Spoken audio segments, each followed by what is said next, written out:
club. All access when I walk in the club.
When I see you there, and my heart goes blind.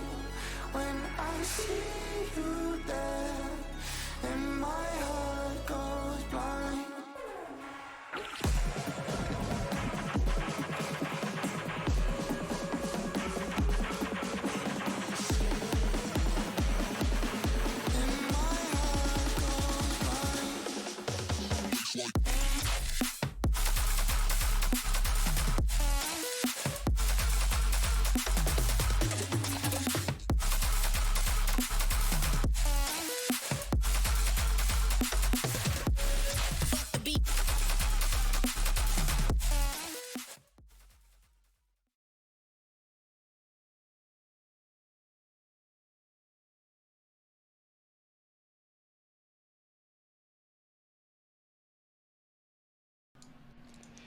And welcome on in, ladies and gentlemen. Welcome to round number 9 here of the ARC IndyCar iRacing League. I'm Adam, EV500 here.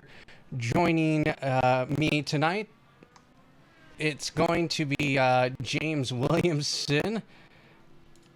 I apologize. Keegan talking to the drivers. Of course, our third commentator is racing tonight, Keegan Scott, after a good qualifying last time out and finishing 9th. But James Williamson joining me in the booth tonight. James, it's Laguna, Seca, and I don't know how to feel about this one yet.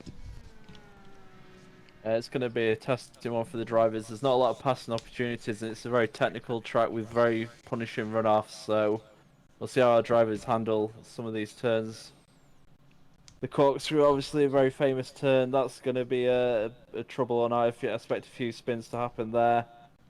But there's trouble all over this track, so we'll see how our drivers tackle it, and it should be a hell of a race, hopefully.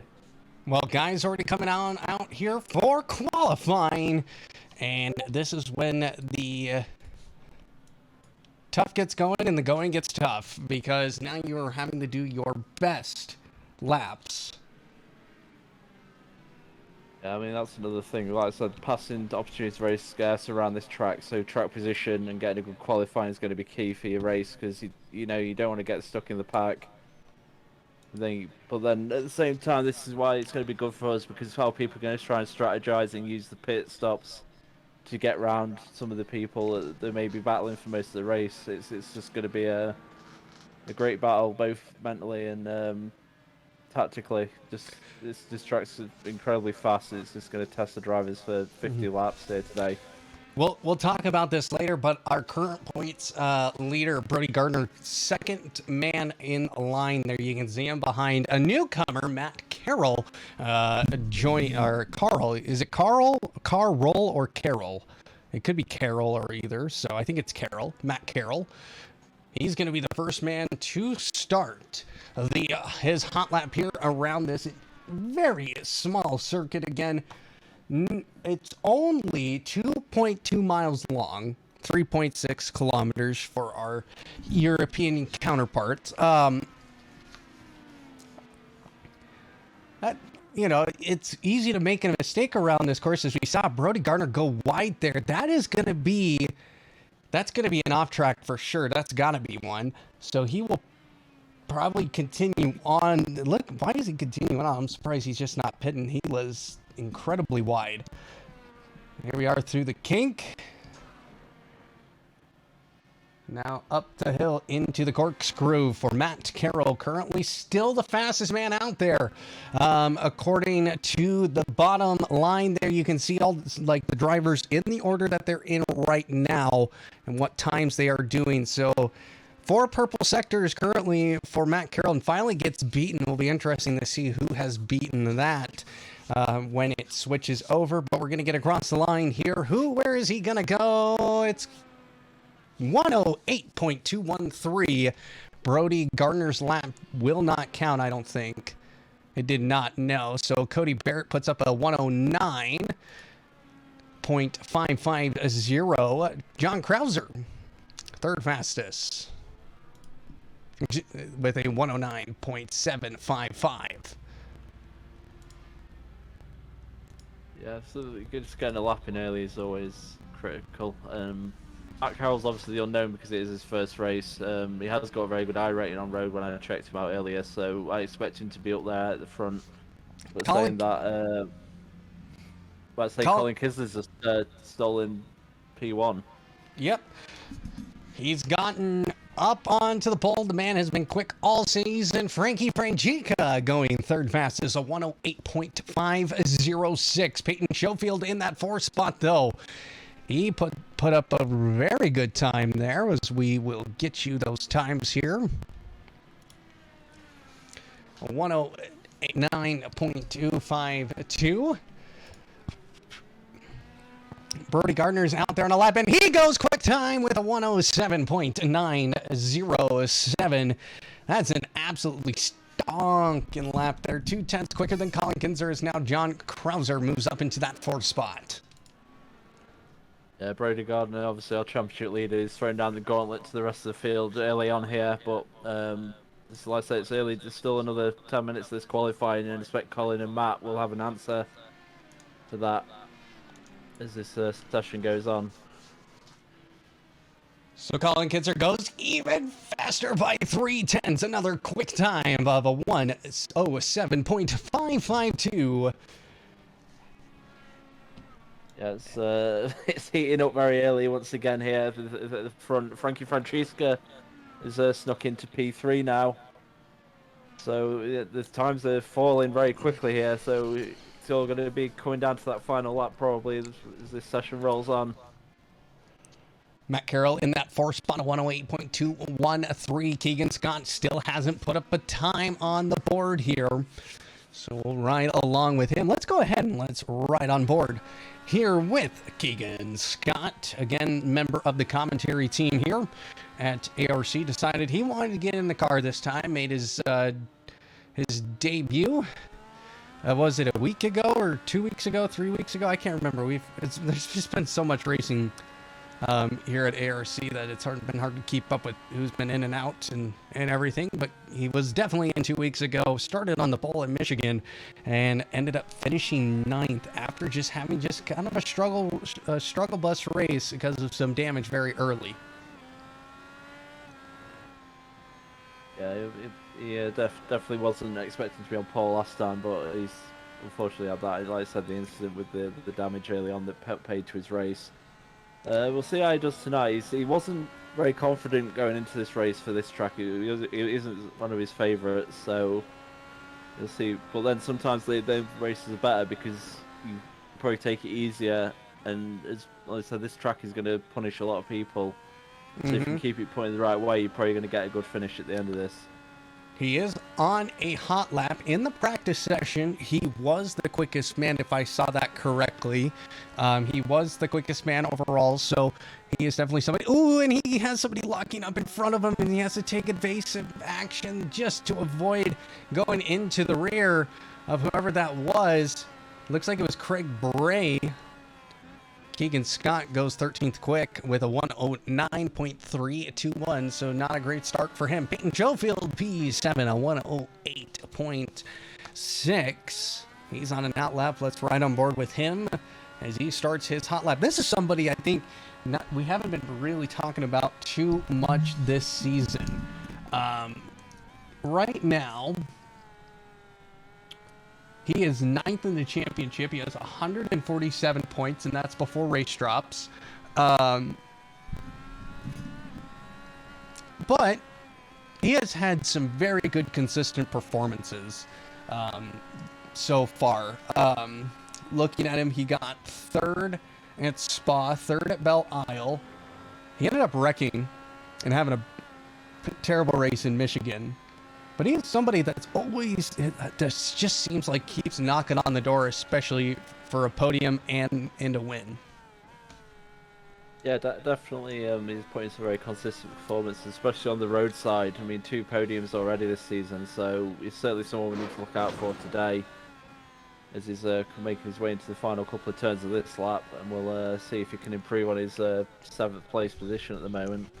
Again, he'll probably want to try and get into the first 2 rows just to, avoid getting into too much of a traffic situation that will put paid to his race. He crosses the line and he's. I think he did not improve at all. Woody Mahan goes 5th quick, a 108.141. Colin Kinser still the fastest man out there with that 107.5. We're getting close to those final laps soon, so we'll see if anyone can topple Colin. But I mean, Woody Wayans, another one who's been very solid with his results. Not the fireworks of the wins, but he's always up there and he's proven to be a very consistent racer here.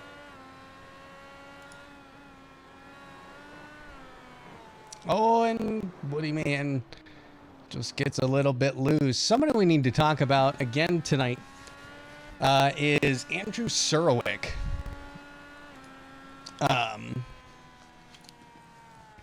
He's not had a very good season. Let's put it He's that way for our previous championship winner. Yep. Is certainly not having a season to remember. He really isn't. Didn't have a great performance last week, and he is the Oval Master. Does he have a race win this season? He does. He has it at Gateway. But other than that, that is the only time Andrew Surowick has actually been on the podium this season at all. Long Beach, 6th. Road America, 7th. Pocono, 16th. Spa, 4th. Indianapolis, 7th. No, excuse me, 13th.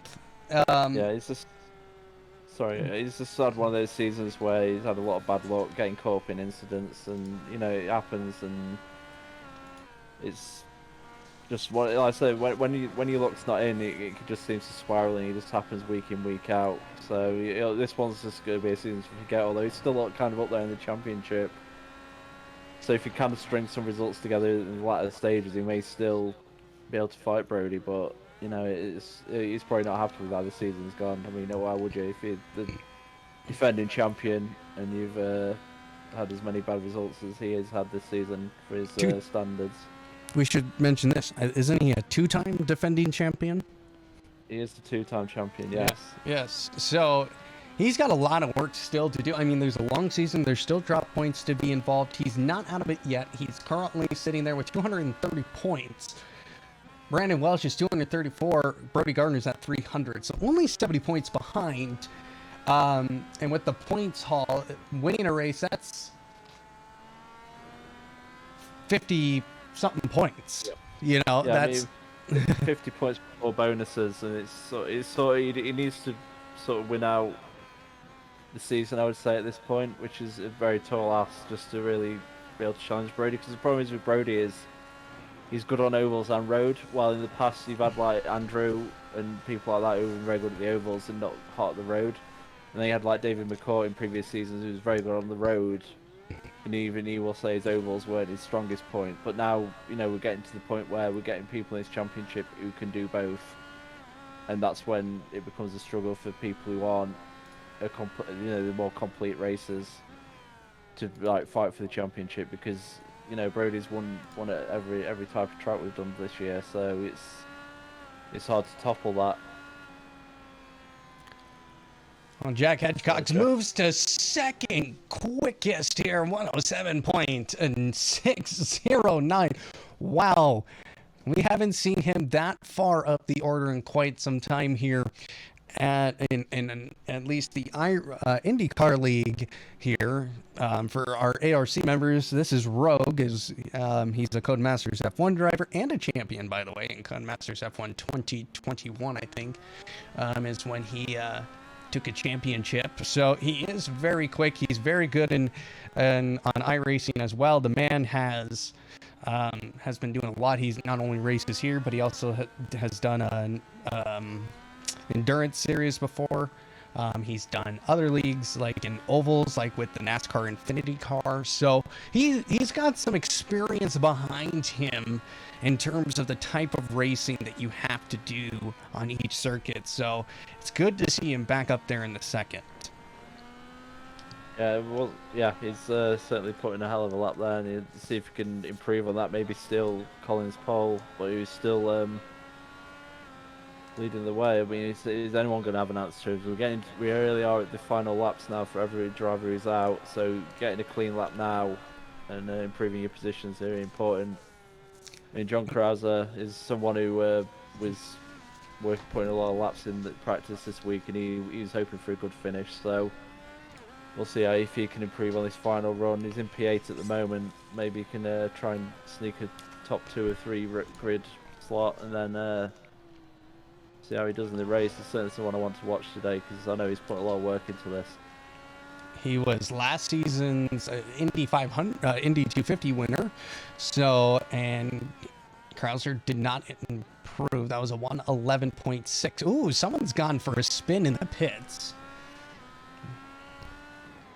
That's going to be 6th place. That's Woody Mahan that was having that issue. So, all right. So, guys, I think at this point, if they're not out, they are not running a lap. So, Colin Kinser's out there. Let's run on board with him. I kind of want to just watch what his driving style is like, especially in this IndyCar on such a difficult circuit.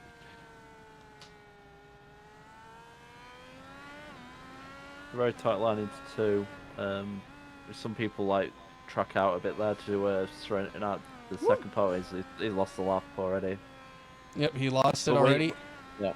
When you're on pole, though, I mean, you could tell he was just trying to eke out everything. He probably hasn't got a lot he can get in terms of time gain from where he was. But we'll see now. Brody Gardner's going to be on a lap, and can he do anything to answer Colin now, or at least get into the front row? No, he cannot. He goes straight off. Wow. Everyone is pushing too hard here at the end. We have Peyton Schofield. Card? Peyton Schofield's still out there. He is only a 10th off of Woody Mahan's pace right now in qualifying. So he's probably looking to put up a really strong time here, as he is. Let's see here if I can get that changed.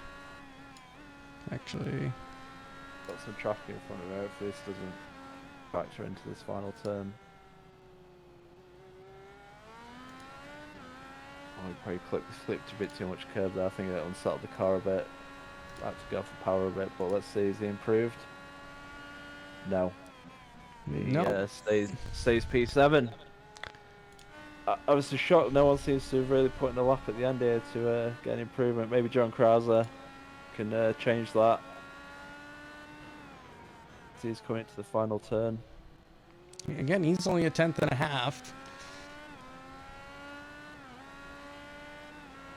What we've seen, it's been a couple of corners, but yeah, he has improved, but he's actually improved his position. So he got a better lap, but it wasn't enough to move him up the grid. So P8 for him, starts him on the 4th row. But that's our qualifying, I believe. I think everyone is finished. Yep. But the man on pole, Colin Kinser tonight.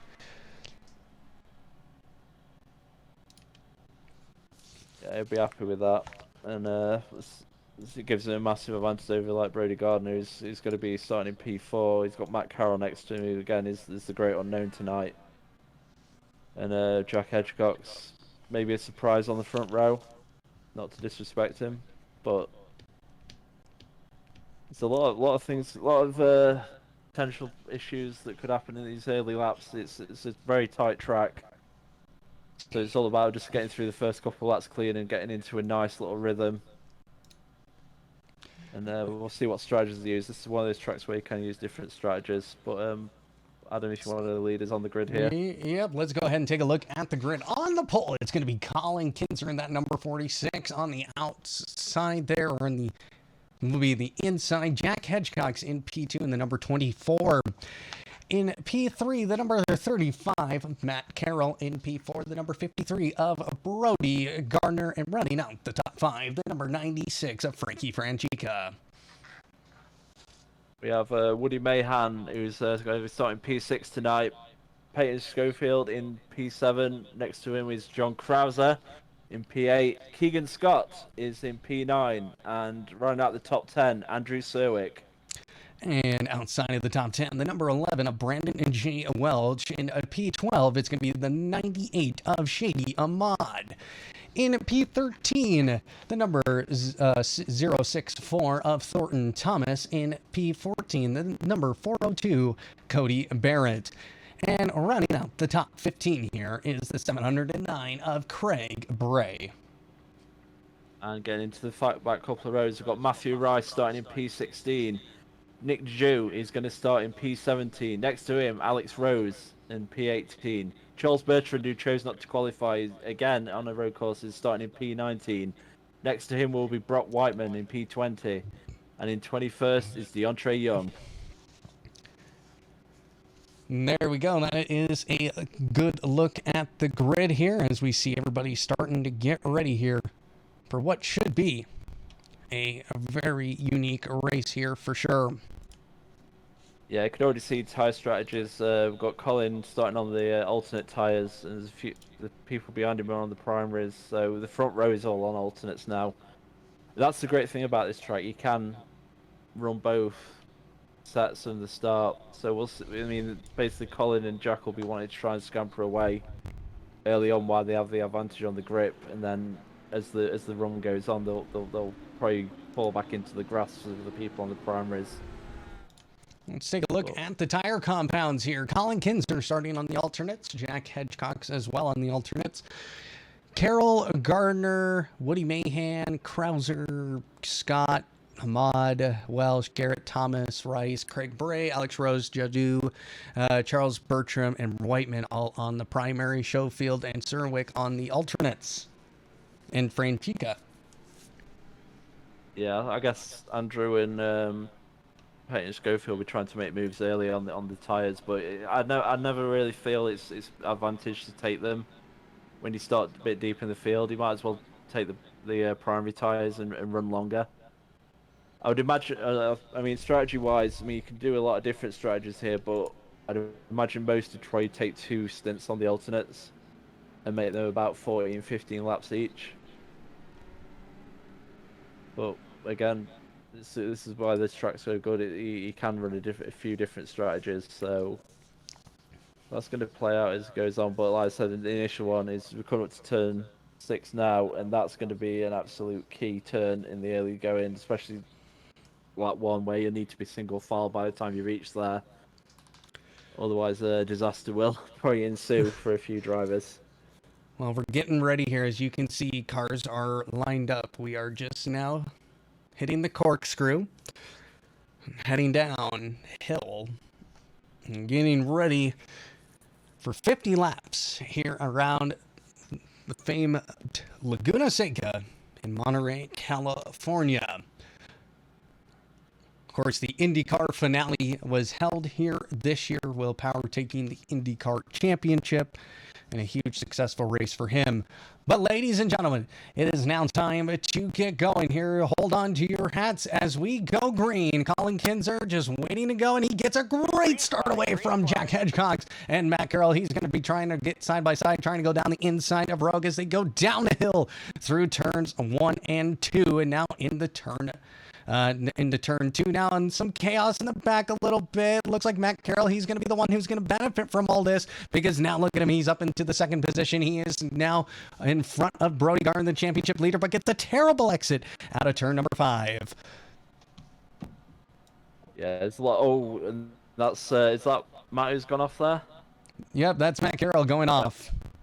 That's unfortunate. Yeah, Brody Gardner was very aggressive on the start, and so was Matt on Jack Hedgecox. They both pushed him out in turn one to try and get into Colin's slipstream, but we're getting towards turn 6 to say you need to be single file. And we've already seen that's Shady Ahmad who's gone off in turn 6. So a few people having issues early here, but Matt Carroll is trying to recover, but all the disaster at the corkscrew.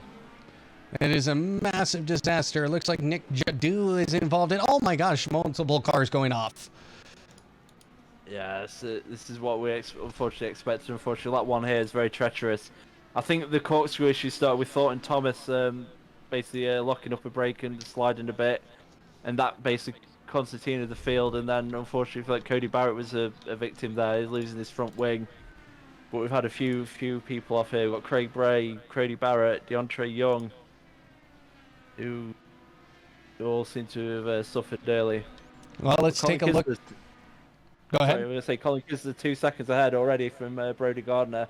Mm-hmm. So he's basically got to use those alternate tyres and try and get away from Brody, who's on the primary tyres. So Jack Hedgecox is another one who needs to try and get around him while he's got the advantage. Jack Hedgecox looking down the inside through the corkscrew, makes the move happen. He moves up in the P2. Brody Gardner, not a great exit out of the corkscrew. Now is under pressure from Frankie Franchica as they go down the hill into turns 10 and 11. Don't know why the minimap's not showing up.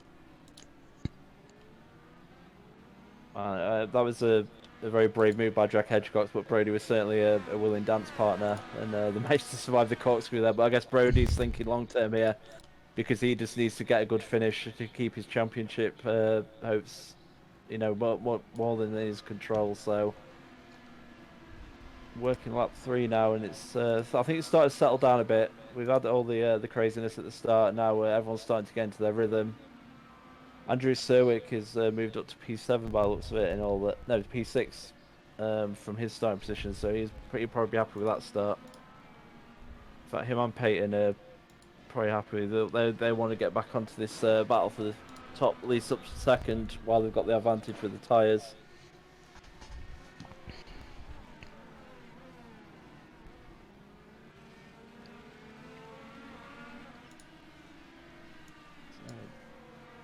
Watching Brody here is P3, and like I say, he just needs to get into his rhythm while he's not got the tyre advantage on the people on the alternates. So it'll come to him in about 10 laps or so. Andrew had a bit of a lock up there. That's not what you want on these tyres.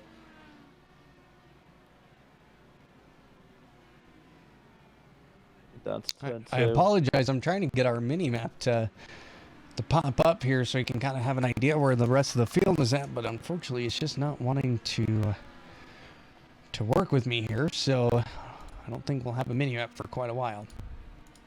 So Andrew Zerwick up in the 6th, Peyton Schofield in the 5th, but let's go ahead and let's see what the chaos was happening back there in the corkscrew. Let's take oh, there goes Brody Gardner. Of course, as soon as I click it, he recovers. Yep, again, this is what this track is very punishing, and Brody's finding it there. He's lost 2 spots, I believe, there. Yep, he's lost 2 spots. He's now in P5. Okay. Yeah, he just needs to just try and hang on. And again, this whole race is 50 laps, and there's a lot of people are going to unfortunately run afoul of the track limits and the gravel or the sand that just pulls you in. There's not a lot of runoff that's forgiven here. It's pretty much if you go off, you're going to take a lot of pain. Okay, now that everything's slightly calmed down a little bit, let's take a look at that replay back up in the corkscrew on lap number 1. This is a look at Matthew Rice and what had happened to him. Matthew Rice in the 93 just gets a little bit sideways and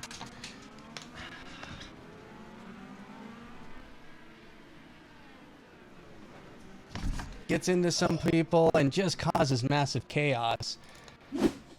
Taking a look at Nick Jude. And the Liquid Death of 9. Oh, and he's just seen the massive chaos. Craig Bray losing his front wing and having to avoid the action of Matthew Rice, and he actually survives that entire ordeal. So he was very lucky to make it out of all of that.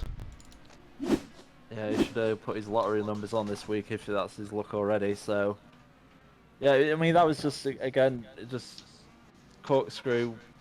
Thornton Thomas got loose, and it just caused a massive continuing effect that caught out a few people. And that's what happens here. It's a very fast lap, and it's very compact racing usually. So a mistake like that can cause massive issues very quickly.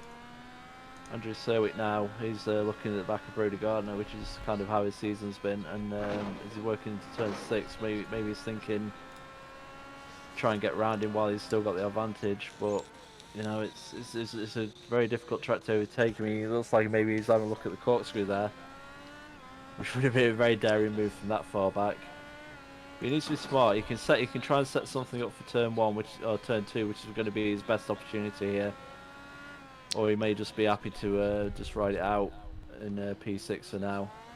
Just want to make a mention of this. This is our push the past here. Jack Hedgecock's using it. Same with Frankie Franchica and Peyton Schofield. Andrew has used it a couple of times already. It seems like that's really early, but you can see Brody Gardner, he is caught up here. He's now just a second off the rear end of Peyton Schofield. Yeah, Brady hasn't touched his yet, and I'm not sure if this is a track where it's kind of Andrew, so it's gone way wide there out of turn 4. But he's managed to avoid any further pain other than a bit of a time loss.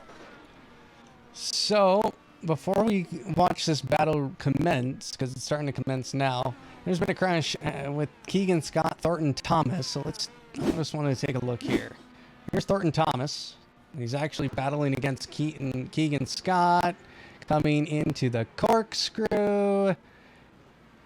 And they both just bin it. They both decided to have a spin-off in the corkscrew. See what happened again here to Keegan Scott. It seems like he just lost the rear end.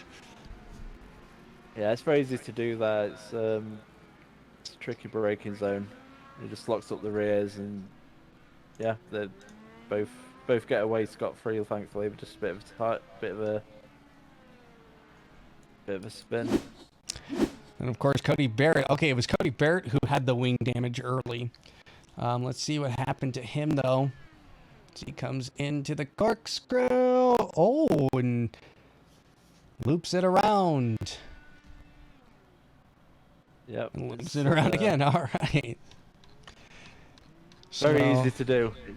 It's sort of, the corkscrew is going to be one of those corners all day where people are going to come up and have issues. Brock Whiteman and Keegan Scott getting very close, and Brock Whiteman just loses it on the curve on the final turn. I've done that many times. It's horrible. So Brody Gardner. And I say, just gas it up a bit too much out of the turn, and it loops around very easily there. But Brody Gardner's now trying to get around Peyton Schofield after losing that spot after his trip through the gravel earlier.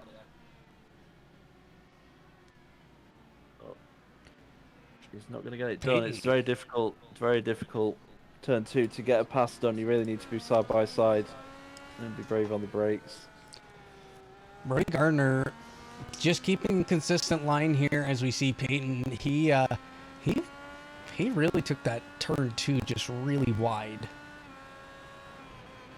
Yeah, again, that's the great thing.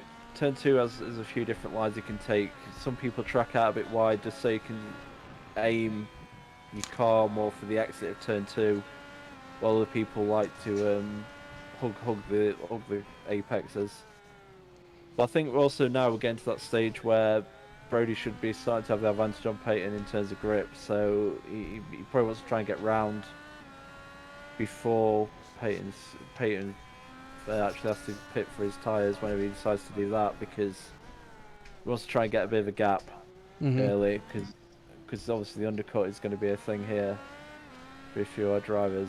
But again, pitting's going to be very key because you need to come out in the right position and not get stuck behind anyone early in your stint, especially the people running the primaries who are going to probably run into lap 20, 24, that kind of range. While the alternates, I'd say lap 15 at a push. Keegan Scott is in ninth, which, considering how the beginning of this race has gone, that's very good for him. Let's see the gain here. As we see Thornton Thomas, he has gone off somewhere. Oh, he's gone off in turn 1. It's had a pretty interesting start to this race, unfortunately. A few incidents, few spins. He finds himself down in P15 now. But yeah, Keegan Scott, he's probably happy to after all the chaos and carnage that he's had surrounding him already. He's probably happy to be in P9 early on. Well, Charles Bertram is there, and he is only half a second behind Keegan Scott here, and this is what he's wanting. Oh, and we have a battle up front as well with Brody Gardner, so we'll see where this is going to go. Let's head up front. Brody Gardner and Frankie Franchica, as Peyton was able to get by Frankie, and he is continuing on here. He's actually gaining a lot of time making that pass, but Brody Gardner has got some work to do in front of him. These guys are not letting up. Jack Hedgecock's, though, currently in second position. Charles Bertram getting the move done. On the outside, side by side. No, Keegan just bails out of that. He's not gonna fight that. He'll just take the slipstream for now. Yeah, that's probably the wiser thing to do. If someone's dragged you down or tracked you down that fast, you kind of have to let him go. And Charles is a very fast racer. He just chooses not to qualify for some reason. He likes a challenge. He does like the challenge. Usually by the end of the first stint, he's usually in the top 3. So but imagine if he actually qualified, he'd probably have a few more wins under his belt. Brody Gardner getting by Frankie Franchica, and they both use push to pass. Franchica currently 6 push the passes used to go now. He's used 4 of them, and he's not holding back at the moment. Nope, he is trying to keep that position. He is, but I think this is what we were saying before, where the tyres now are coming to more the primaries. You can see Frankie he's struggling. He's lost 2 positions the last couple of laps, but obviously Peyton seems to have done a better job in the early laps to keep some life in those tyres. But it's early days, and Frankie will be happy. He's been in the top 5, and he's not out of this race yet. A lot can happen. Let's take a look at the position. As I say, you mentioned Jack Hedgecock, so he's probably happy back in P2 because at the start he got railroaded by both Brody and Matthew Carroll. But he managed to hold through when they fell by the wayside. So it's early and it's a lot happening, and Jack Hedgecock's actually gaining on Colin at the moment. So maybe in a few laps he could be on the back of him, and who knows? He's definitely in this race early on.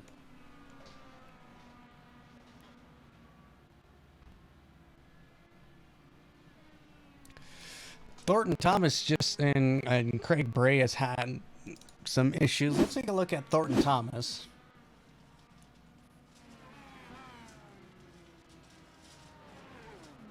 Coming into the corkscrew, misjudges it, and just loops it around. And Craig Bray had an off as well. Separate incident, goes way deep. That's it, turn 2, I believe. Yeah, he obviously misjudged his brake. Oh, that's good thing he didn't hit the wall there. Rejoin. Yeah, I suppose when you're sliding through the gravel, you probably think, don't hit the wall, And Thornton Thomas had another issue. Thornton Thomas, again, having just not a good night. He spins her again. And he is having a day to forget, unfortunately. I believe he probably caught the sausage curb on the inside there, Mm-hmm. and that definitely will send the car around. Just want to point out here, we have a battle for the lead. We come right back and we have a battle to talk about. It's going to be Jack Hedgecock and Brody Gardner, 5/10 away from each other. Jack Hedgecock's using 3 push the passes here so far on lap 14. He knows he's a little bit, I think he's found some pace on these Warren's alternate tires. Yeah, it's certainly come alive in the last couple of laps. He's closed down Colin. Maybe Colin pushed a bit too hard at the early laps. But both of these drivers should be pitting soon, so we'll see if Jack can get behind Colin before then, or if he's going to try and use pit strategy to mastermind a move that way. He's not using the push pass this time. Peyton Schofield in the pits now. Yeah, we're getting to that stage. I expect a few people on the alternates to start dropping in. And refuel and get going again. Yeah, I think it's just going to be interesting to see what strategy they take for the second stint. Whether they go for the primaries now or take the second alternates early and then run it to the end. Well, I can tell you later. I can tell you right now, Peyton Schofield is on the primaries, and same with Andrew Serwick. Yeah, that's probably the smart move. I suppose another thing that they need to see where they dropped in. Are they actually in traffic, or they've got a nice little bit of a gap to work with to get some laps in early while they've got the freshest of rubber available? Got some more replays here. John Krauser having it off.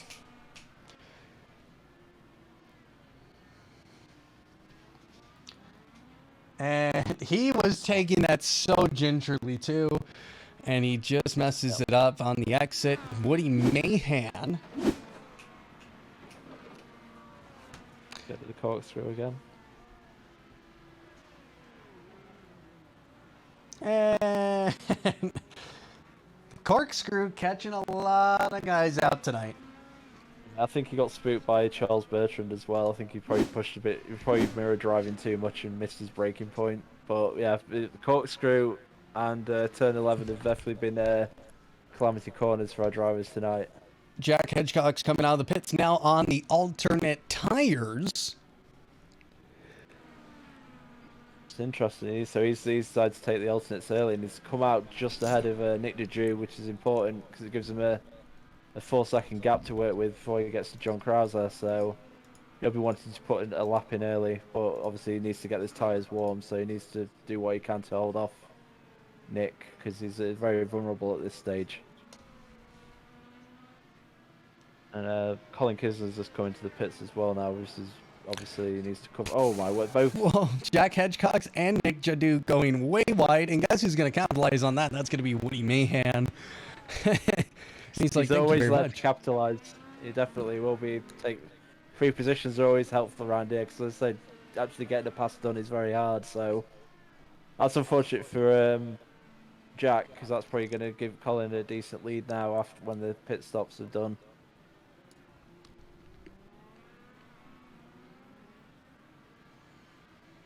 But Brody Gardner is now our leader as we're heading into the pit cycle now. But it's a bit of a fake lead, and see what he can do in these few laps he's got.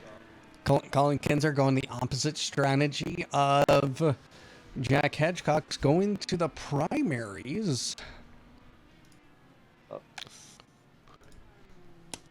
That's well, he's gone for that strategy. That's fair enough. I mean, he's probably happy that Jack had that incident. I mean, obviously, if he knew about that, but he would have been under a lot of pressure, I imagine, if Jack hadn't have had the bad outlap with the different tyres on show there, because Jack would have had so much more pace in the early going. But Colin, I think, will have a pretty sizable lead once we've gone through this first cycle of pit stops. Is there any alternate runners still out there? I think, is Frankie... Looks like we have Jack, Frankie Franchica, and Craig Bray. Okay. Yeah, because I'm surprised Frankie's staying out, because he was struggling 4 or 5 laps ago.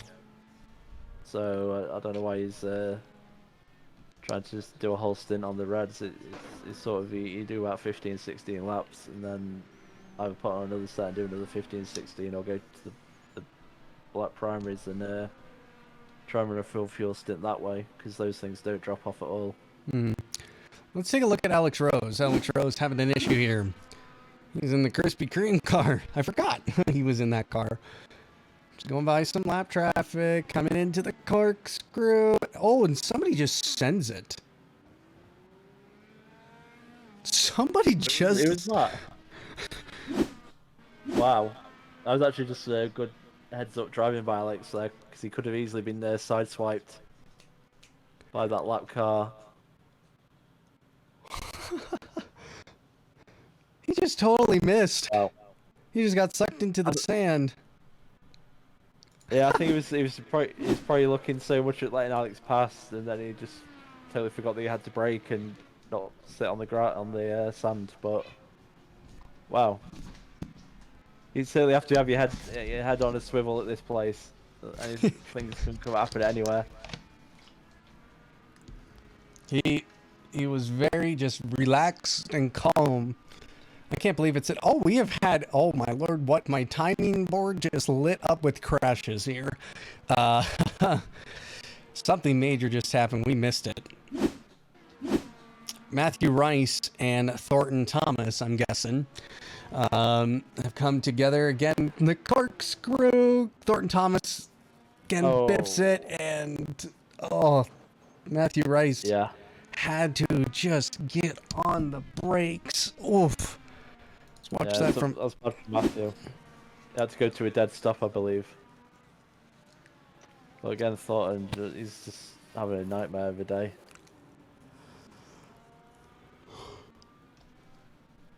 So incredibly close.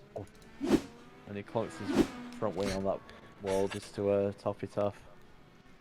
Well, Jack Hedgecock's approaching the rear end of John Krauser with now just going to go down the inside, trying to put a wheel up the inside. So you come through turn... That's turn 3 into 4. I'm just trying to remember. Turn 5 is going to be his best chance. He probably should have set it up more for turn 5 rather than trying to drive down the inside turn 2, or turn 3, because that's just really not going to happen unless the other driver lets you through. So he's probably going to be stuck now behind him, well, unless he's made a mistake there, so he probably get past now the corkscrew very easily. Yep, nicely done. John Krauser drops down to P7, and Jack Hedgecock's now up into P6. I believe John Krauser still needs to pit, so we'll see how he does after that's happened. But he's not doing too bad. He had a spin earlier, but he's still up there, P7. Oh, yeah, I was watching Colin Kinser now. He's our soon to probably be leader once the pit stops happen, but he needs to avoid having any trouble. He's coming up to Keegan Scott, so he just needs to avoid any trouble, and he should be in the lead once the cycle's complete for the pits. Frankie though, he's still out there on those Reds. I'm shocked by that. He must be they must be screaming by this point. They gotta be. He's lost so much time. Charles Bertram is gaining a lot of time. 16 positions so far. I mean, he still hasn't pit. He needs the pit. If they ever started having a bonus point for positions gained on road courses or ovals, I mean, Charles Bertram would probably take it every week. His road course strategy always baffles me. It's like, why didn't you just qualify instead of doing this last to first challenge every time?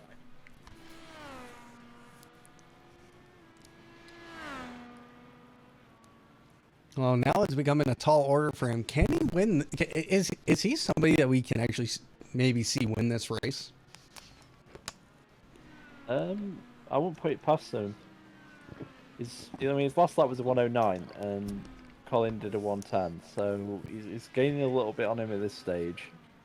He's obviously going to drop behind him in the pit stop phase, but if he gets a clean second stint,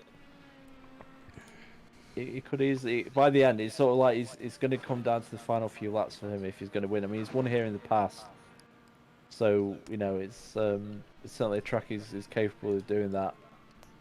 But it's all going to come down to where he drops in traffic after he's pitted and how fast he can clear anyone he needs to get out of the way to get at Colin. Well, I mean, I'm talking about Colin, but I won't put Brody Gardner out this race yet. I mean, obviously his first stint was a bit of an issue because he got stuck behind people as Jack Edgecock takes the interesting line through the corkscrew. That's very easy to spin there if you clip that inside on the second part of it. I just want to point... Sorry, go on. I'm just trying to get some things figured out here because I want to see his lap time to Kinser. He really should be a lot quicker at this phase. He's on the rides. Colin's on the primary blacks. Yeah. So there we go. So yeah. Hedgecock's was a second quicker on lap 21, 4/10 quicker on lap 2. He is on a tear right now because he is just... Is that Woody Mayhan? He was a 706. 706, isn't that John Krauser?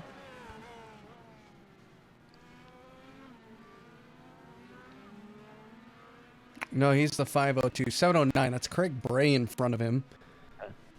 Yep, that's Craig Bray. And he's a lap down, so... Now some guys coming into the pits. Brody Gardner, Charles Bertram, and Keegan Scott all come in together. Yeah, we're maybe like 24. That's pretty much the tank done at that point, so everyone's pitting. And I expect everyone who's pitting now will take alternate tyres. So now we get a better look of where everyone stands in terms of timing, and we can sort of see who's probably in this race now. But I wouldn't put Jack Hedgecock's out of reach at this stage, because he's certainly making up. He'll probably be kicking himself for having that bad outlap, because that put him on the back foot, and obviously he's gaining his time again now, but he would have been right on the back of Colin had he not done that a lot earlier. And he's getting to that stage where he's probably used so much of the tyre life to get back to Colin that he's going to struggle on the second part of his stint here with the grip. But Frankie's still out there. I just noticed he's gone for another lap, so he's done 25 laps on the Reds, which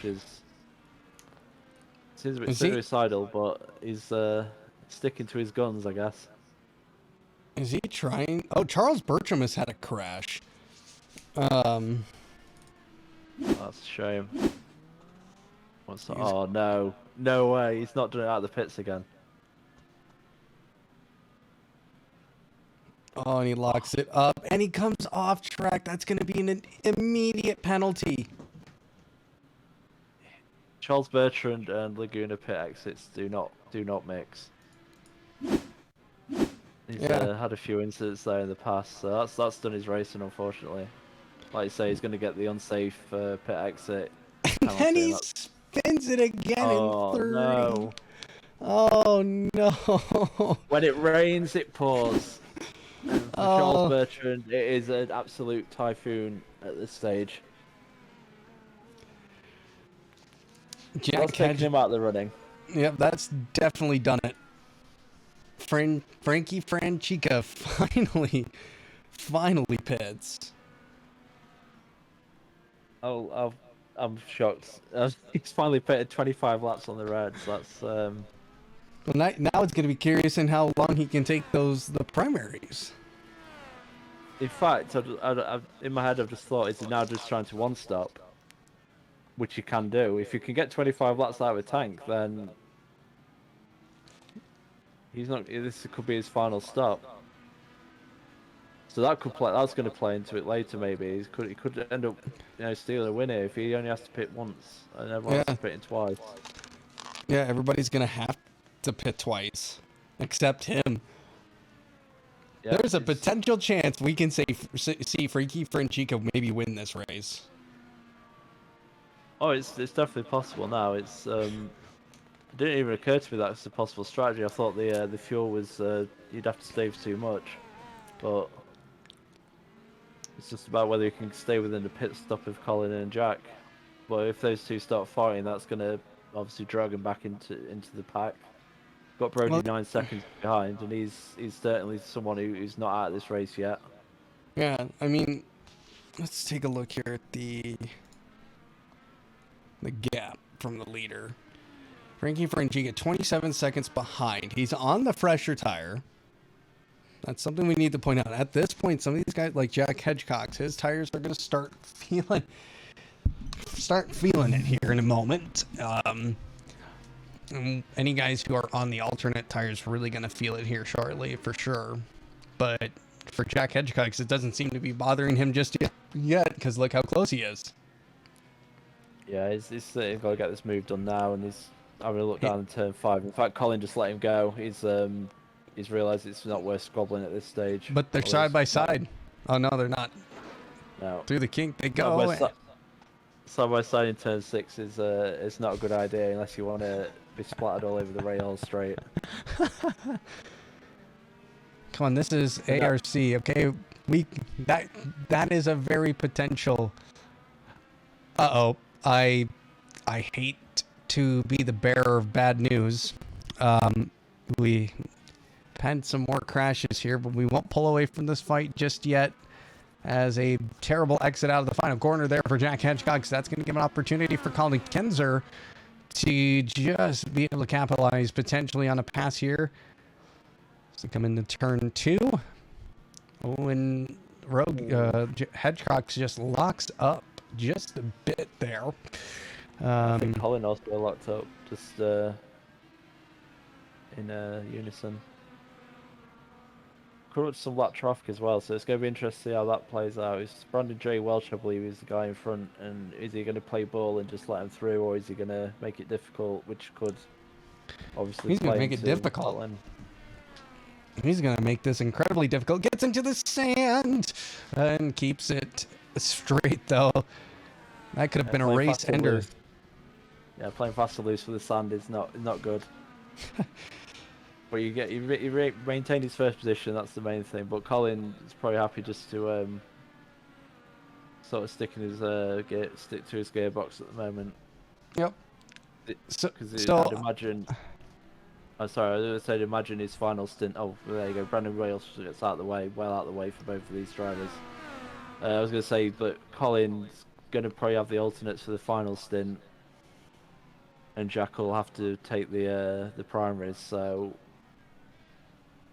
you know, it's going to be advantage Colin at that point. So he just needs to sort of stick here now and see what happens in that final stint. But obviously, like we said with Frankie, he could still play a factor in this if he's doing the one stop. So I want to go back here. Peyton Schofield, big issue here.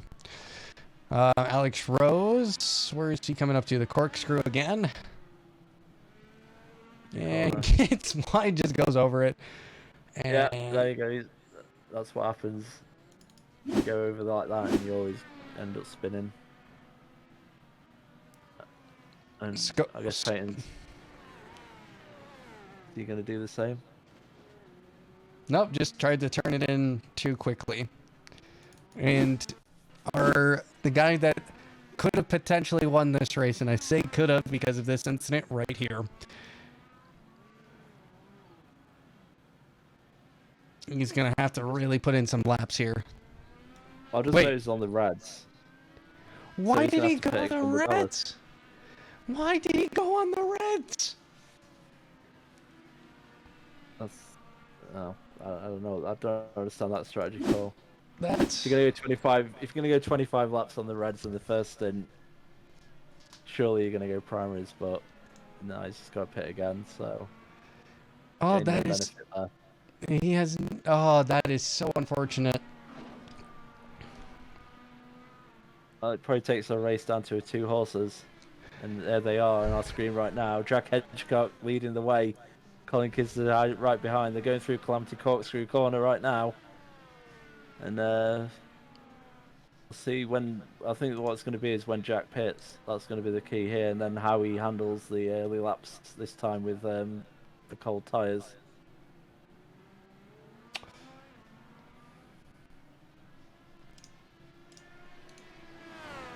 happy with this. He's just he knows the final stint is going to be to his advantage, so he's just trying to just hang on to the back of Jack, and probably put some laps in once he's been released when Jack pits, and then hopefully when he comes out, he's either just in front of Jack or hasn't lost too much ground.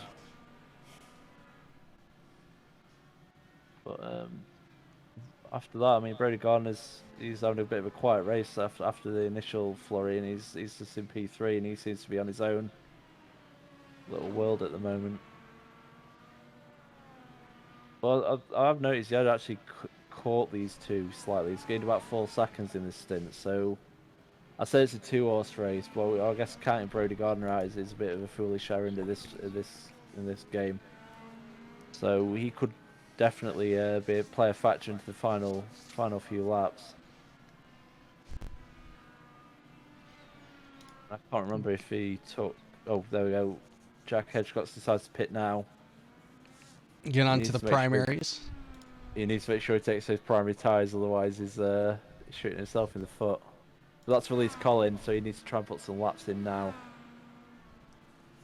And then we'll see what Brody does. I can't remember, did Brody take alternates in his first stint? Yes. So he has a free choice at this point, which he'll probably go alternates. That's probably that's what I would at least do, is do alts, primes, alts. I think it alternates. Jack Hedgecock's going alternates again. Let me check. No, he is not. He has not. That is a glitch. Alright, okay. Damn game. Tricking me like that. Yes, I can confirm he is on the primary tire. That's fine then. It's like, why would you do this? Wait a minute. Franchica. Where is Franchica at? Oh, and he crashes! Oh. That's out of turn 3. That's another one where it can certainly happen. Lost his front wing, so that's going to be a pit stop at this stage. And he is as well on the primaries, just FYI.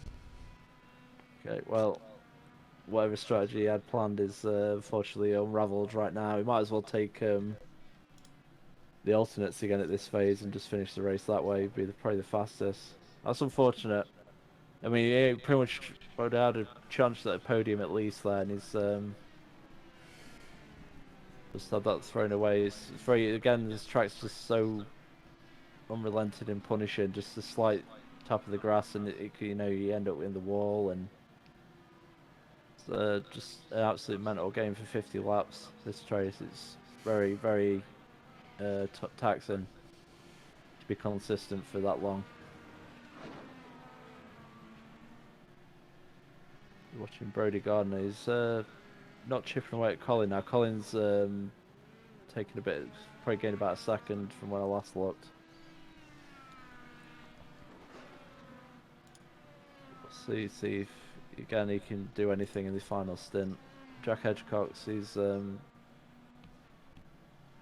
had a less dramatic start to his stint, so hopefully he'll be on Colin's gearbox when he gets around to pitting, and then we can see a race to the end, hopefully. But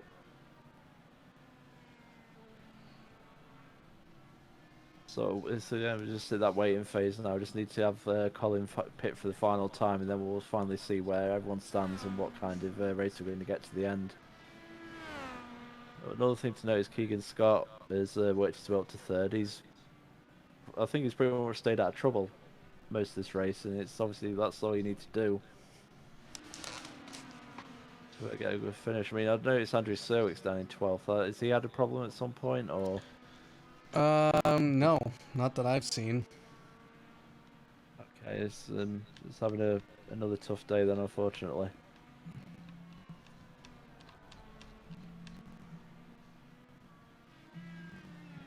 Woody Mayhan's on the back of John Krauser. That might be our best battle at the moment. Those two, we haven't really spoke about much, but they're having solid days. I mean, John was hoping to be competitive here, and he's certainly putting in a decent shift. Sitting P5 at the moment. And Woody Mayhan's just, again, very consistent. He's just always there or thereabouts. His results have been pretty good through the whole time he's been in this league.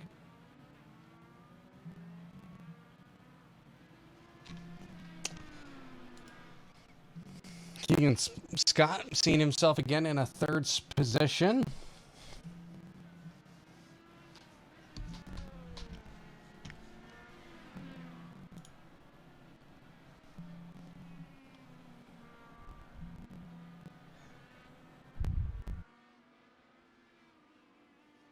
Yep.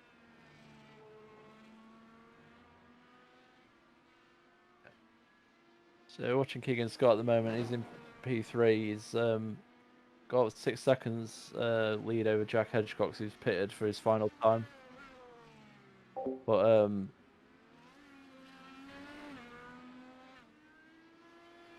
see what happens as Colin's putting in very fast lap size, just done a 109 flat, and he needs to keep doing that just to try and see if he can build any kind of lead before he pits on, and then see where Jack Hedgecock comes out in comparison to him. That's really what we're waiting for now. We just need to wait for this final pit stop, and then we can see what the race to the end will be. Brody Gardner P2, he'll probably be P3 at the end of this, if everything continues as is. And we've got Woody Mahan in P5, just ahead of John Krauser now. Those two swap positions. They'll probably the closest battle on track. Again, both of these probably need to pit one more time. But it's all pretty much steady. Everyone's generally in their own race at the moment. We're just now with Brody's. He was making a bit of headway on the leaders, but he's kind of settled into this 5-second gap. And he'll be pitting, I imagine, in the next couple laps of the final time, and we'll see if he can get involved. I mean, all it takes is Colin and Jack to start squabbling too much, and he can definitely be dragged into this battle. But we're working lap 37, and we're just again waiting to see when Colin pits. As Keegan Scott takes his final stop now, see where he comes out. I'd imagine it'd be P5 or P6 on the road, but again, he's probably P4 once everything shakes out. So he's having a very good day for a track that he wasn't particularly enthralled about, as he said to me before the race.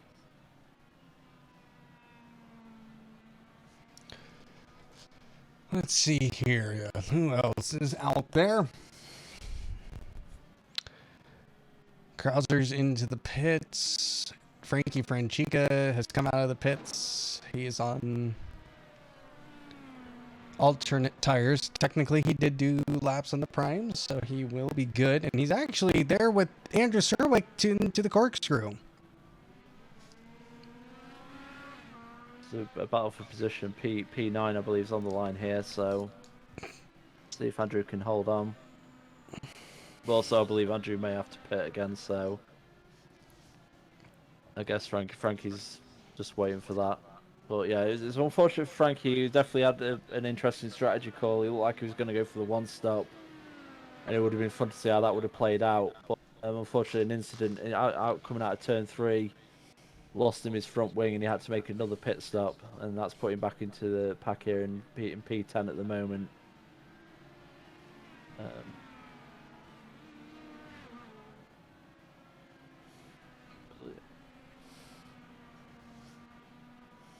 Brody Gardner's coming to the pits now, so he's done his final stop. And again, he was someone who was looking at being in P3, maybe trying to get him back onto the front two battle. But now we're just waiting for Colin to pit and see where he comes out in relation to Jack Hedgecock, and that's looks like it's going to be the battle for the win. And we'll just see Brody Gardner probably waiting in the wings, just hoping to see what happens if the collider have an incident that he can capitalise on. So Colin now into the pits on his last stop. We'll have to see what Jack Hedgecock, see if he can get ahead of him. It's going to be so close. It really is. It's all going to come down to the pit exit, I believe. So, I mean, Jack Hedgecock's now making his way around the final turn. Colin's on his way. Colin may have this. I think he does, yep.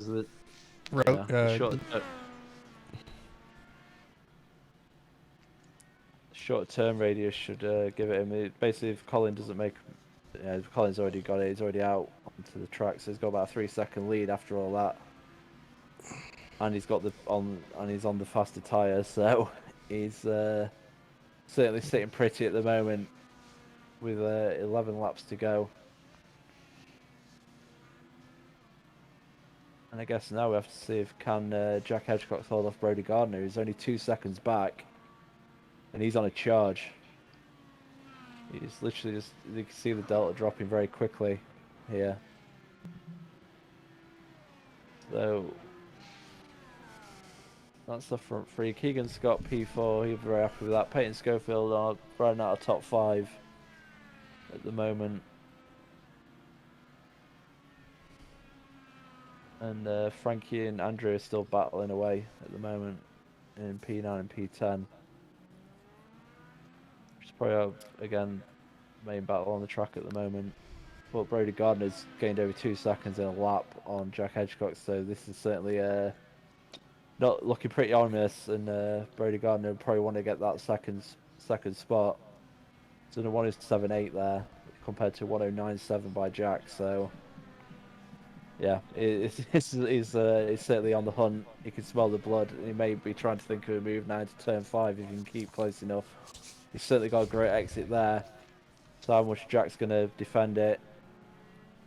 And he's defending it very hard, but Brody got the move done. Can he hold on now into turn 6? He's not going to go side by side through here, surely. No. Oh no! They've spun and they've crashed, and Oh my. I don't know if it was a collision that caused that, or if it was just too hot into the turn, but oh my word.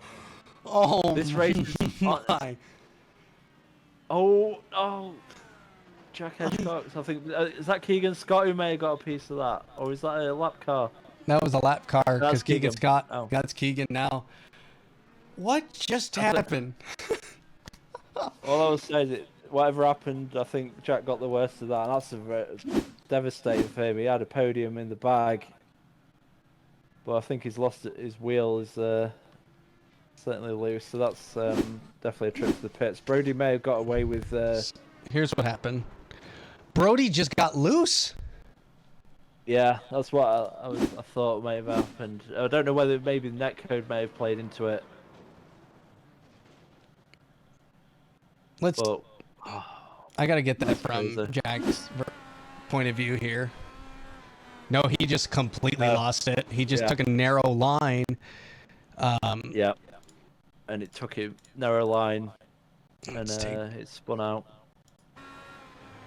Took the narrow line, spun himself out, and just trying to defend hard. And that's. It was. It's just unfortunate that Jack seems to have come off the worst for it. I'm not sure what Brody's damage is like. I mean, he's continued on. Keegan Doesn't Scott look- now, He doesn't have any. Oh, okay, well, he got it. Oh, he might have some now. Oh my word, there's dirt track in it. Oh, he survived. That was. What about Keegan Scott is already inside.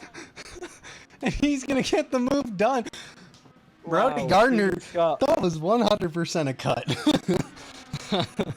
Yeah, That was an incredible line to take through turn 10 there, but it's not paid off as Keegan Scott now in P2.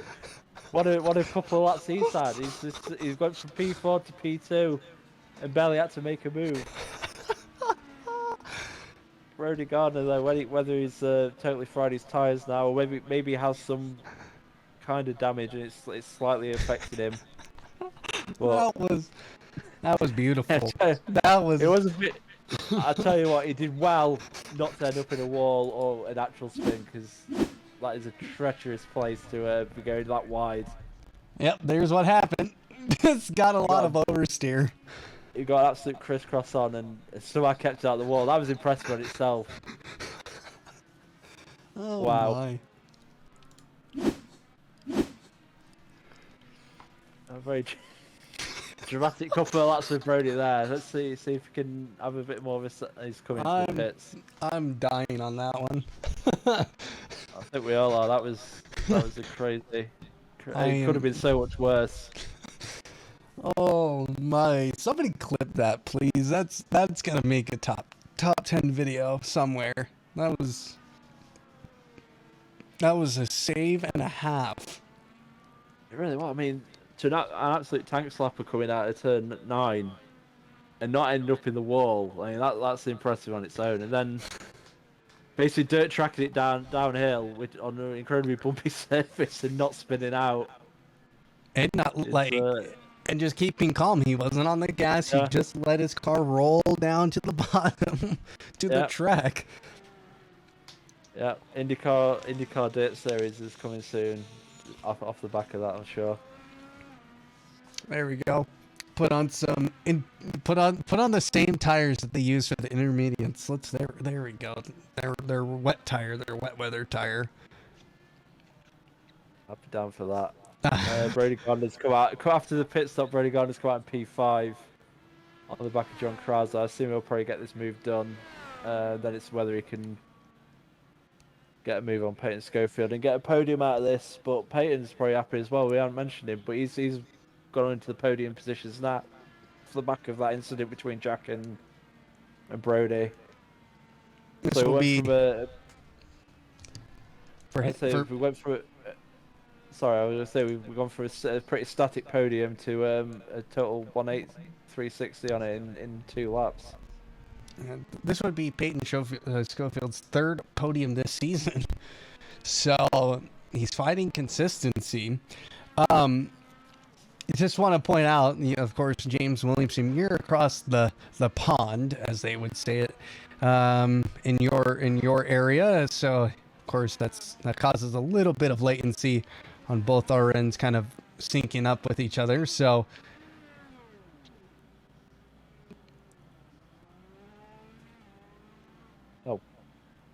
wow,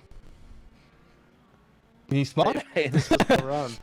All right, and no one wants the podium, apart from Colin. Colin's happy to win this race. Everyone else is trying to do the best not to end up in the interview room.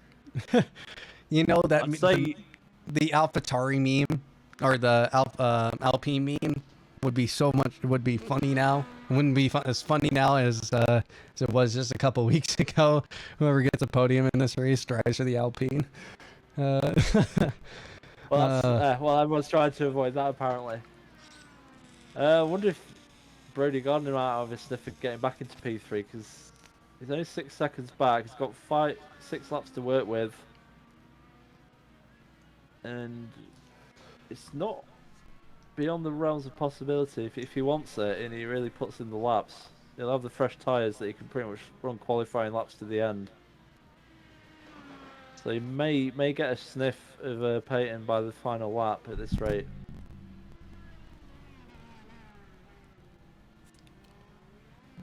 Something that we should also point out, we're getting to the end of the season here. We have, after this race, only 3 races remaining.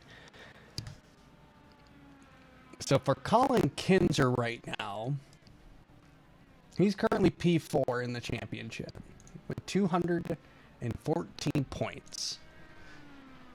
He had pole and led every lap. Does he even have fastest lap? Let's see. Imagine it'd be him or Brody at this stage.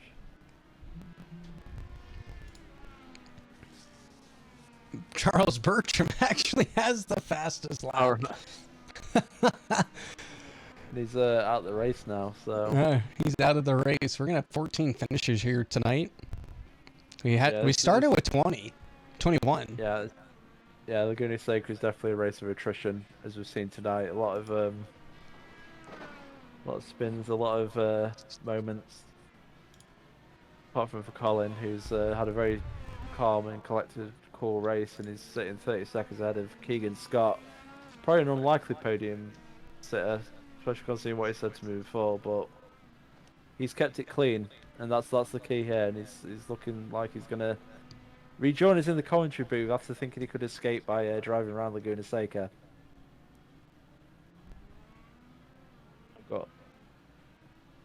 I think I was right. Look, Brody's only 3 seconds behind Peyton now, so I think Peyton's podium is not guaranteed. Brody may have a sniff in the final lap here if he keeps this pace up. He's just on 108.5 compared to 110.7, so yeah, it's 2.2 seconds in a lap. He's maybe got the bit of the red mist after what happened before. working in his favour as he's pumping in the laps in his effort to try and get down on Peyton and at least reclaim a podium spot.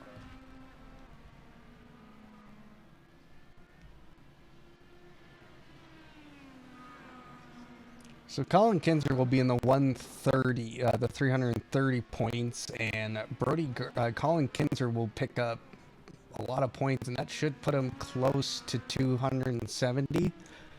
So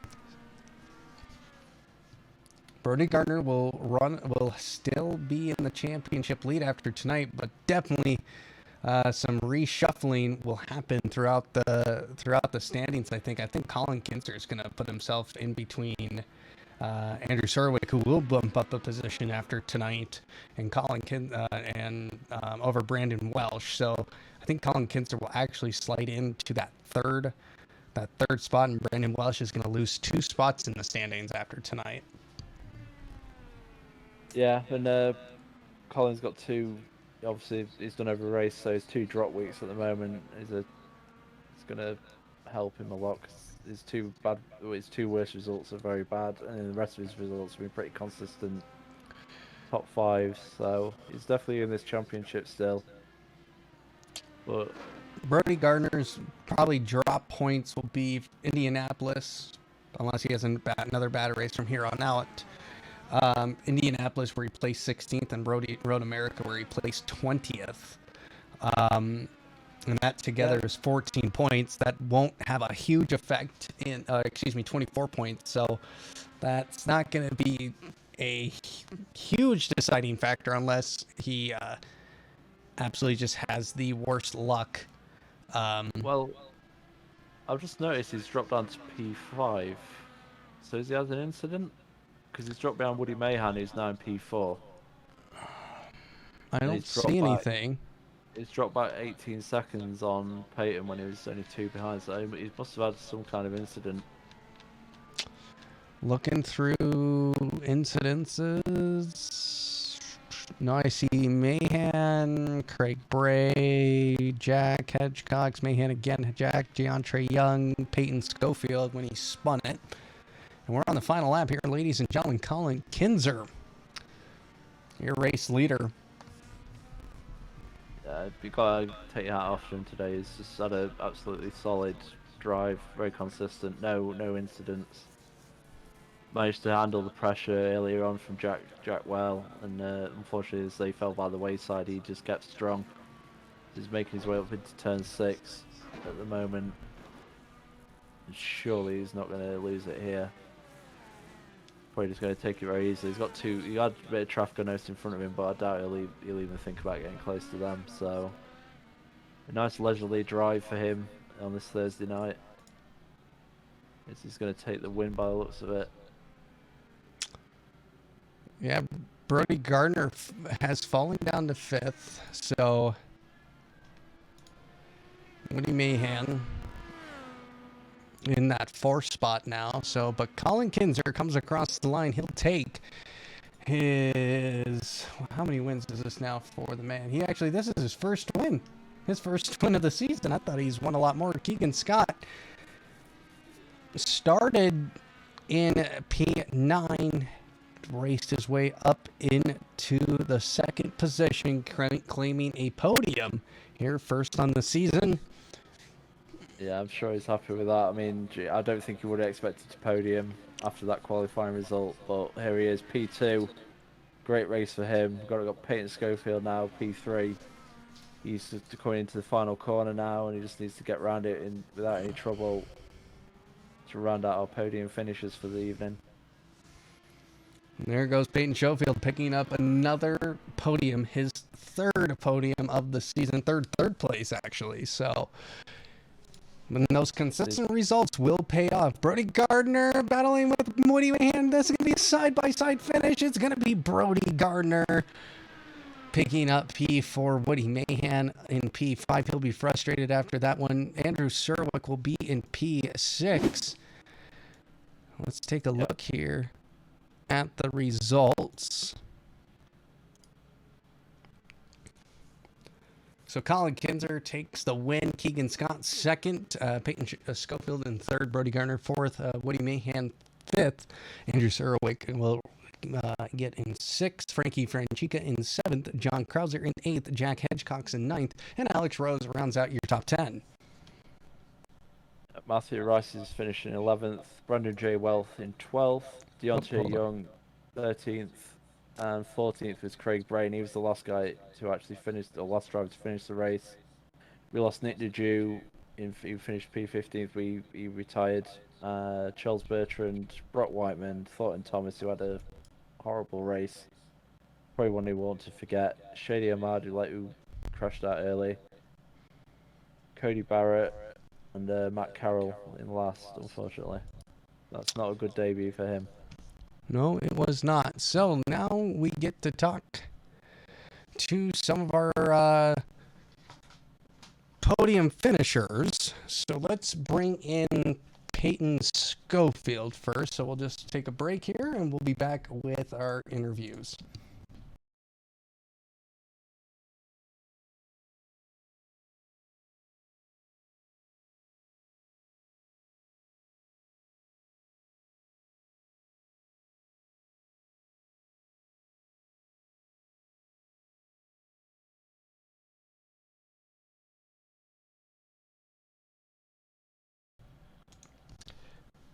Back here at Apollo Racing Club, here with our third place finisher of Peyton. Is it Schofield or Schofield? Schofield. Schofield, thank you.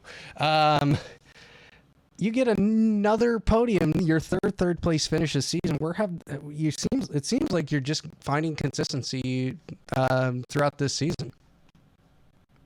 Yeah, it's been all right so far. 3 road courses in a row that I've gotten a podium. The ovals are a different story, but try and figure it out next week. Mm-hmm.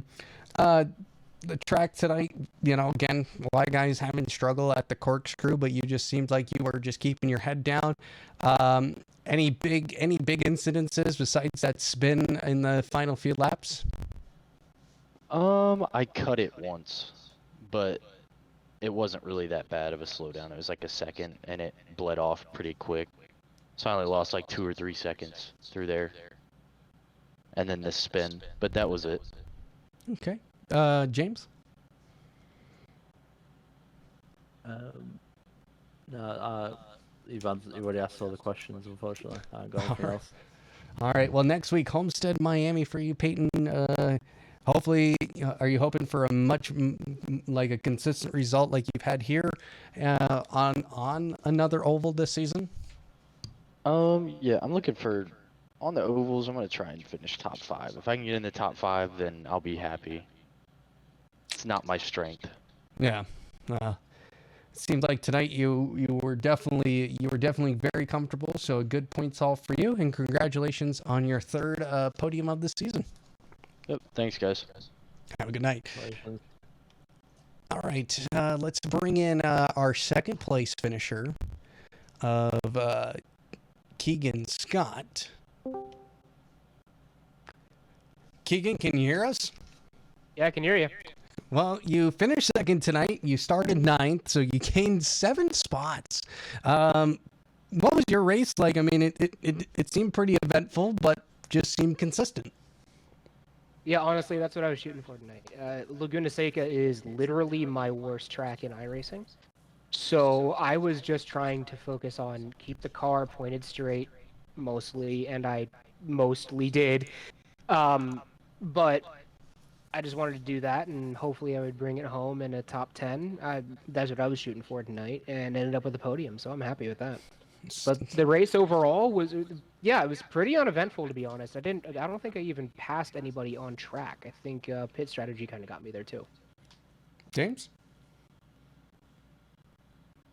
I mean, speaking of pit strategy, how did you actually approach that? And did you change anything based on how the race was going, or did you stick to what you originally planned? Honestly, plan A was what I stuck with. I knew I was gonna go 24 laps on my black tires at the very beginning, and I figured I would fall back a bit because of that. But then my last 2 stints would be probably 13 laps and 13 laps, or 12 and 14, which is what ended up happening with Reds, because the Reds were falling off after about 15 laps. But for the first 15, they actually felt pretty good. All right. Next week, Homestead, Miami. Are you looking forward to getting back to an oval and seeing if you can maybe take a race win this season? Well, I'm certainly hoping. Ovals obviously aren't my strong suit, but Homestead, Miami, I'm pretty good at. So yeah, I'm hoping I can get a win there. Well, we will be on the lookout for you next week. Then there, of course, won't be here probably not in the commentator booth for the rest of the season, with only about 3 races remaining after this. It seems like you're picking up points where you need to pick them up for the season. Well, I mean, I have no run at the championship, but hopefully next season, if I place consistently like this, consistently in the podium standings, I will be in the run for a championship. All right. Well, thank you so much for joining us, and you have a good night. Thank you.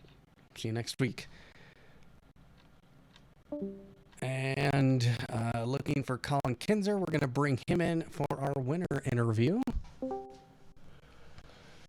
Colin Kinser, race winner tonight. First race win of the season. We haven't been able to talk to you yet. Oh. He just left. I guess we still can't talk to him. So. Well. Well then. Never have had That's that all, happen. folks. That is. Oh, wait. Hold on. What's this adding back? Oh, the joys of live streaming. Where is he? We'll get him here.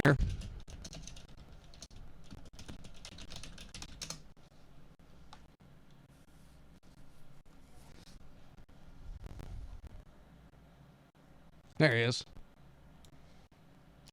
Wait, get the net. Colin Kinser, our race winner here tonight. Colin, first race win of the season. And you did it with a little bit of a battle there with Jack Hedgecox, but eventually just came away with a 30-second lead. Yeah, that was a long overdue win that I needed for the championship, if there's any hopes left. But luckily, I think the 2 people I was racing for the win took each other out. So I kind of got away with that one, but a great race nonetheless. Your tire strategy, you decided to go alt primes. How did you think of just doing the opposite strategy compared to Jack Hedgecox, who was doing the opposite strategy? I actually went alt prime alt, but I got towards the end of the red stint, and I was like, these tires are really good towards the end, so I'm gonna go red, black, red, and have the stronger car at the end if I needed it. All right.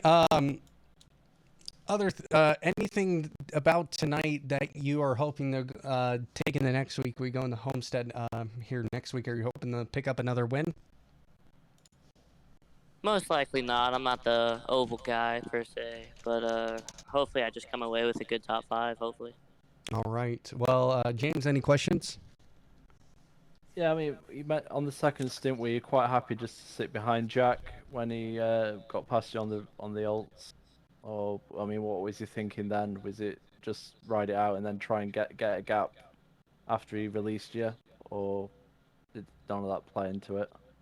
So I was trying to, I was trying to change my tires from the prime to the alt, and I accidentally misshift, so he went right by me, I think, in the turn 5, and I just couldn't get back past him. Any other questions? That's me done. No, that's All me right. done. Thank you. All right. Well, next week we'll see you at Homestead, Miami. Congratulations on your race win, and you have a good night, sir. Thank you.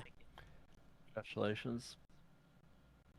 All right, well, that will do it for us tonight, ladies and gentlemen. We want to thank everybody for watching. Of course, you can join us here you can join us here next Wednesday night. Not next Wednesday. We are on a break week in ACF1. But join us next week, next Thursday night for Homestead, Miami. A race will begin at 9 Eastern, or qualifying will begin at 9 Eastern. We'll have the coverage here at that time. James, any final thoughts? I think today was pivotal for Colin to try and get it back into this championship, and it'll be interesting to see if Brody can recover and keep his sort of oval dominance going and finish out the oval side of the season with another win. But it's still a lot to play for. There's a few people in this championship, and I'm looking forward to the final 3 rounds and how it all plays out. Well, it's still all up to grabs here, ladies and gentlemen, and that will do it for us tonight. Of course, for everybody here at Apollo Racing Club, thank you so much for watching, and we'll see you next week for Homestead Miami.